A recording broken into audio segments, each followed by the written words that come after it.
आज हम लोग बात करेंगे डिप्लोमा विशेष शिक्षा के पेपर समावेशी शिक्षा का यूनिट फर्स्ट का 1.3, जिसमें disability as a human diversity, मानव विविधता के रूप में दिव्यांगता।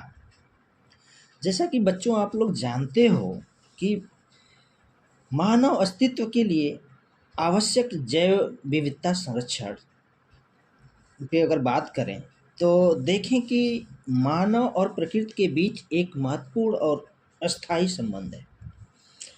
मनुष्य विकास के नाम पर प्रकृति का दोहन करता जा रहा है, जिसके कारण वन्य जीवों के साथ साथ प्रकृति के अस्तित्व के लिए संकट खड़ा हो गया है।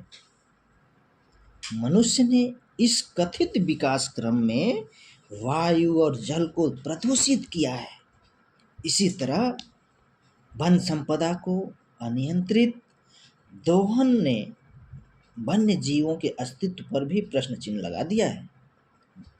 जैसा कि आप लोग जानते हैं, वर्ल्ड वाइल्ड फंड की रिपोर्ट लिविंग प्लेनेट के अनुसार प्राकृतिक क्षेत्रों में लगातार बढ़ती मानवीय गतिविधियों के कारण वर्ष 1970 के बाद से अब तक दुनिया भर में जीव जंतुओं की संख्या में 60% अर्थात 60% कमी आई है।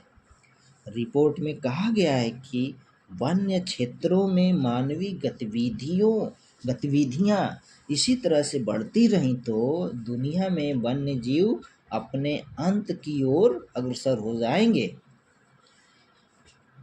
पर्यावरण में संतुलन बनाए रखने के लिए जैव विविधता बेहद महत्वपूर्ण है।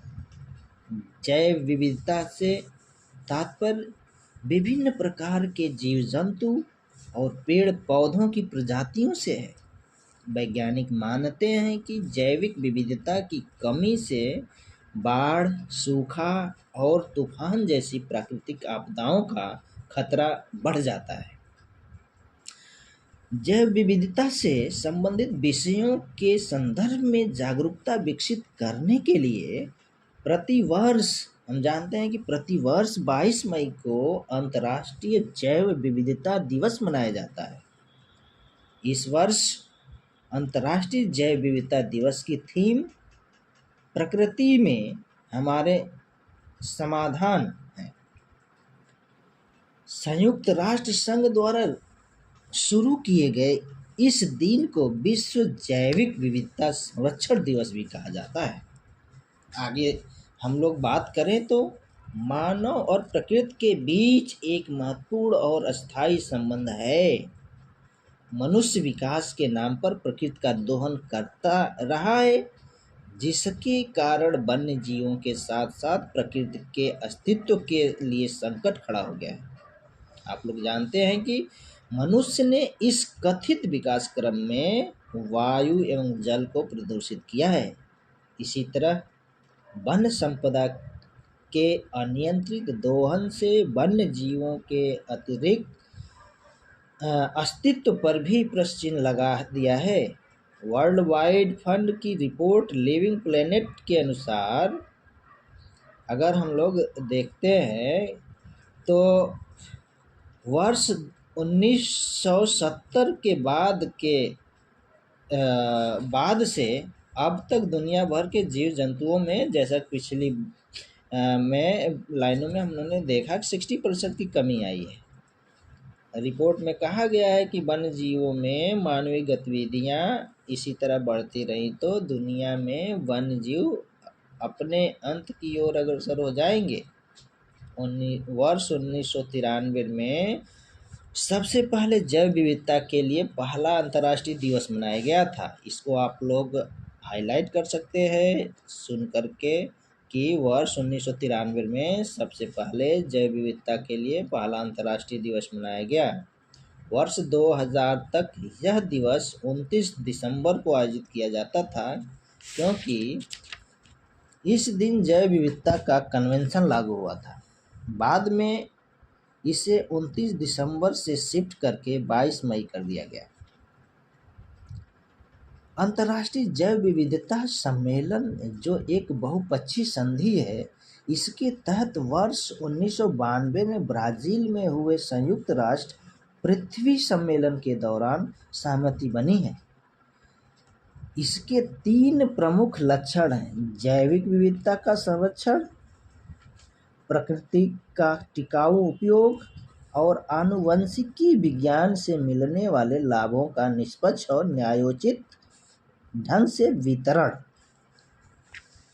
अंतर्राष्ट्रीय जैव विविधता दिवस का उद्देश्य ऐसे पर्यावरण का निर्माण करना है जो जैव विविधता में समृद्ध, टिकाऊ एवं आर्थिक गतिविधियां अवसर प्रदान कर सकें। इसमें विशेष तौर पर वनों की सुरक्षा, संस्कृति, जीवन के कला शिल्प, संगीत, वस्त्र, भोजन, औषधि, पौधों का महत्व आदि को प्रदर्शित करके जैव विविधता के महत्व और उसके न होने पर होने वाले खतरों के बारे में जागरूक करने जैसे विषय शामिल हैं। संयुक्त राष्ट्र की जो प्रोजेक्ट प्लैनेट रिपोर्ट के अनुसार जैव विविधता के नज़रिए से महत्वपूर्ण 1/3 क्षेत्रों जैसे भूमि, अंतर्देशीय जल क्षेत्र एवं महासागरों को किसी प्रकार की सुरक्षा प्राप्त नहीं है। विश्व संरक्षण निगरानी केंद्र के निदेशक नेविल एस ने कहा कि सुरक्षा प्राप्त क्षेत्र जैव विविधता को लुप्त होने से रोकने में अहम भूमिका निभाते हैं और हाल में वर्षों में रक्षित व संरक्षित क्षेत्रों के वैश्विक नेटवर्क को मजबूती प्रदान करने में बड़ी प्रगति भी हुई है। पूरे विश्व में जैव विविधता संरक्षण मुख्य रूप से मनुष्य द्वारा जल, जंगल, जमीन और महासागरों के प्रति किए जाने वाले व्यवहार पर निर्भर है। पृथ्वी पर अधिकांश जैव विविधता वन क्षेत्रों में फलती फूलती है, इसीलिए वनों का संरक्षण कई मायने में बेहद अहम हो जाता है। वर्ष 2020 में state of the world forest report के अनुसार वनों में विभिन्न वृक्षों की 60% से अधिक प्रजातियां पाई जाती हैं। इसी तरह 80% उभयचर प्रजातियां, पक्षियों की 75% प्रजातियां और पृथ्वी के स्तनधारी जीवों की 68% प्रजातियां पाई जाती हैं। इन प्रजातियों के संरक्षण के लिए प्रभावी प्रयास आवश्यक हैं।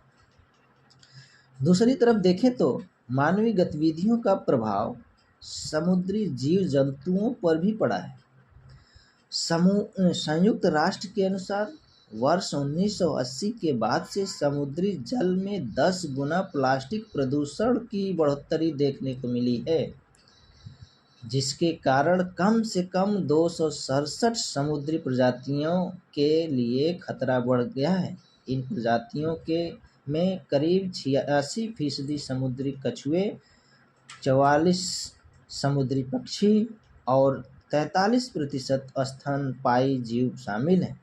मनुष्यों ने अपने विकास के लिए संपूर्ण प्रकृति और पर्यावरण को विनाश की ओर अग्रसर कर दिया है। आज प्रकृति में ऐसा कोई स्थान नहीं है जहां किसी भी प्रकार का मानवीय हस्तक्षेप न हो। मनुष्य यह भूल जाता है कि उसका विकास प्रकृति से सह-अस्तित्व पर निर्भर करता है। आज मनुष्य प्रकृति और पर्यावरण की रक्षा के प्रति सजग अवश्य हुआ है, लेकिन पर्यावरण की रक्षा के प्रति उसका रफ्तार बेहद धीमी है, जिससे उचित प्रारूप में गति देने की आवश्यकता है।